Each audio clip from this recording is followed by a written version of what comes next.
Hi ಎಲ್ಲರಿಗೂ. ನನ್ನ voice ಕೇಳಿದೆ ಸುಮಾರು ದಿನ ಆಯ್ತಲ್ಲ. ಏನು ಗೊತ್ತಾ, ಅಮ್ಮ ಇವತ್ತು ಕೆಸುವಿನ ಎಲೆಯ ಚೇಟ್ಲ ಕಟ್ತಿದ್ದಾರೆ. ಹೇಗೆ ಕಟ್ತಾರೆ ನೋಡುವ. ನಾನು ಕೂಡ ಫಸ್ಟ್ ಟೈಮ್ ನೋಡ್ತಿರೋದು. ಚೇಟ್ಲ ಕಟ್ಟುವಾಗ ಮುಖ್ಯವಾಗಿ ಎಲೆ ತೊಟ್ಟನ್ನು ಪೂರ್ತಿಯಾಗಿ ತೆಗೆದುಕೊಳ್ಬೇಕಂತೆ, ಇಲ್ಲ ಅಂದರೆ ಗಂಟಲು ತುರಿಸೋ ಸಾಧ್ಯತೆ ಹೆಚ್ಚಂತೆ. ಯಾವ ಎಲೆ ಆಗ್ತದೆ ಅಂದ್ರೆ ಮರ ಸೇವಿತ ಎಲೆ ಆಗ್ತದೆ. ಅದು ಕಟ್ಟಲಿಲ್ಲ ಕಷ್ಟ ದಪ್ಪ ಅಲ್ಲಿ ಅದಕ್ಕೆ ತಿರುಪಬೇಕು ಬಾಳ್ಬೇಕು. ಎಲೆಯನ್ನು ತಂದು 2 ದಿವಸ ಇಡ್ಬೇಕು. ಚೇಟ್ಲ ಕಟ್ಟಲಿಕ್ಕಿಲ್ಲದ್ರೆ ಎಲೆ ಹರಿತದೆ. ಆದಷ್ಟು ಎಳೆತ್ತು ಎಲೆಗಳನ್ನೇ ಬಳಸಬೇಕು. ನಾವಿಲ್ಲಿ ಬಳಸಿದ ಕೆಲವೊಂದು ಎಲೆಗಳು ಬೆಳೆದಿದ್ದು.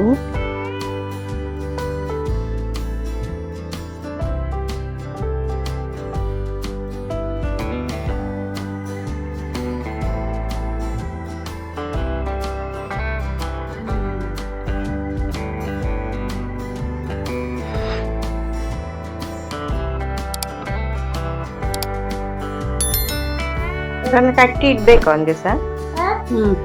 ಬಾರಿದ್ರೆ ಹಾಕ್ಬೋದು, 1 ದಿವಸ ಕಟ್ಟಿ ಇಡ್ಬೇಕು.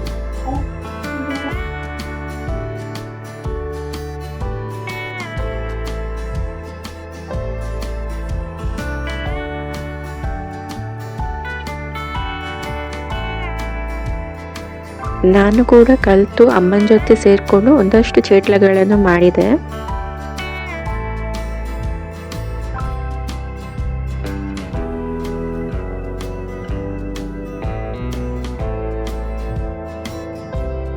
ಸೊ ಫೈನಲಿ ಅಮ್ಮ ಮತ್ತು ನಾನು ಸೇರಿಕೊಂಡು ಸುಮಾರು ಚೇಟ್ಲಗಳನ್ನು ಮಾಡಿದ್ವಿ. ಇದನ್ನು 1 ದಿನ ಇನ್ನಷ್ಟು ಬಾಡಲಿಕ್ಕೆ ಬಿಡಬೇಕಂತೆ. ಒಂದು ಕಾಟನ್ ಬಟ್ಟೆಯಲ್ಲಿ ಕಟ್ಟಿ ಇಟ್ಟಿದ್ದಾರೆ.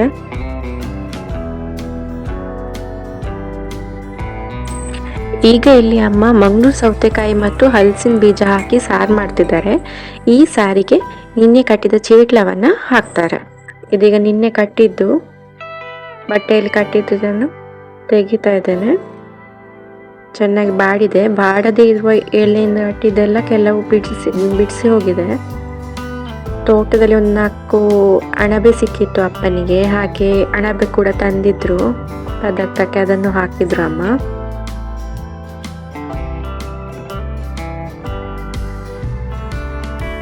ಈಗ ಚೇಟ್ಲವನ್ನು ಕುದಿಯುವ ಸಾರಿಗೆ ಹಾಕ್ತಿದ್ದಾರೆ. ಕೆಲವೊಂದು ಎಲೆಗಳೆಲ್ಲ ಬಿಡಿಸ್ಕೊಂಡಿತ್ತು. ಮಿಕ್ಸ್ ಮಾಡಿ ಚೆನ್ನಾಗಿ ಕುದಿಸ್ಕೊಳ್ಬೇಕು.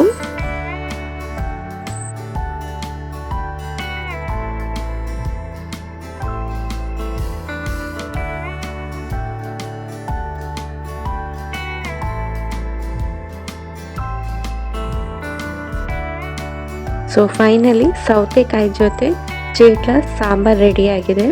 ನಾನು ಕೂಡ ಫಸ್ಟ್ ಟೈಮ್ ಟೇಸ್ಟ್ ಮಾಡಿದ್ದು. ನೀವು ಕೂಡ ಒಮ್ಮೆ ಟ್ರೈ ಮಾಡಿ ನೋಡಿ.